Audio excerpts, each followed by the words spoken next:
Did you notice anything unusual? In my heart? Hi there, my name's Phil Jackson and I'm here for the fan carpet at the premiere of Horns. Let's see what Danielle Radcliffe has got to say. This is very different from anything I've done before. I think every opportunity I get to play something is a chance I use to try and, learn something and get better, and all the time.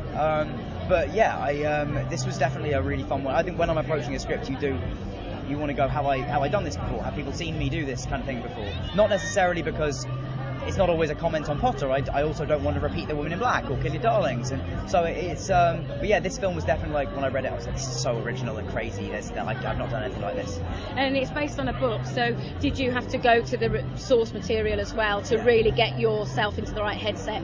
Yeah. For this book? I mean, it's great having the book there as sort of an extra resource when it comes to finding out stuff. But I don't think I read the book after I read the script. I read the book and really liked it. But as of that point on, my main source was the script, just because you don't want to be that guy on set being like, hey, in the book this doesn't happen like that. So yeah.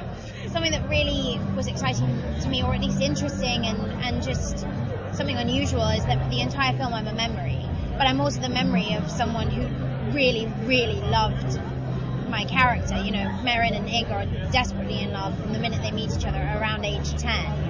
And memories are so important to me, so I love the idea of playing a sort of amazing memory to a guy who has lost the love of his life. Last film I saw you in was What If? Obviously a light comedy. Yes. This is something quite different. Yeah. This is absolutely, as I say, very, very different from anything I've done before, really. And frankly, I think it's different from any other films that are around at the moment. I mean, that's one of the things I loved about it, was how original it was and how different, and how it kind of dared to be several different genres and didn't want to be. So Dan's character, Ig, wakes up one morning, and this is the start of the film, and there's a bunch of paparazzi outside, and you're kind of confused about what's going on. And then what's happened is he has been charged with the murder of his girlfriend, which is my character, Merrin. So for the whole movie, I am these flashbacks. I'm in his memory, but I'm also seen through the eyes of, I'm Ig's true love, and so it was kind of bringing some light into the movie too. I guess my character's meant to be sort of this angelic character. It's not really awkward. I think people think that actors get a lot more freaked out about sex scenes or nude scenes than we actually do, because it is just a moment of it doesn't take any skill to drop trout. It depends who you're doing it with. If it, me and Juno had a laugh, it was I suppose like in real life. But yeah, I mean, I think if you're doing it, I can't imagine doing that kind of scene with somebody you didn't like.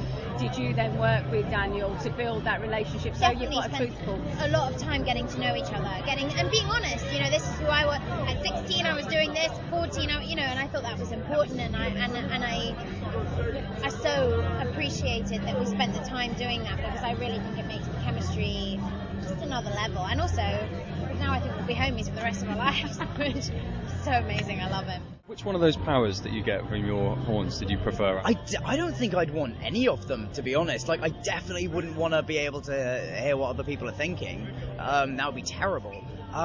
So maybe drawing out confessions out of people might be useful sometimes. But if it's a choice between having no powers or having some, I'll go with having none, because it's actually kind of more of a curse in the end. Okay, fair enough. So what's next for you?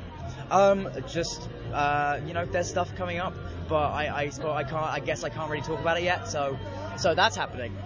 Okay, well, all the best with that, Daniel. Nice to meet you. Thanks for joining us here at the Fan Carpet, and don't forget to follow us on Twitter for all the latest film news.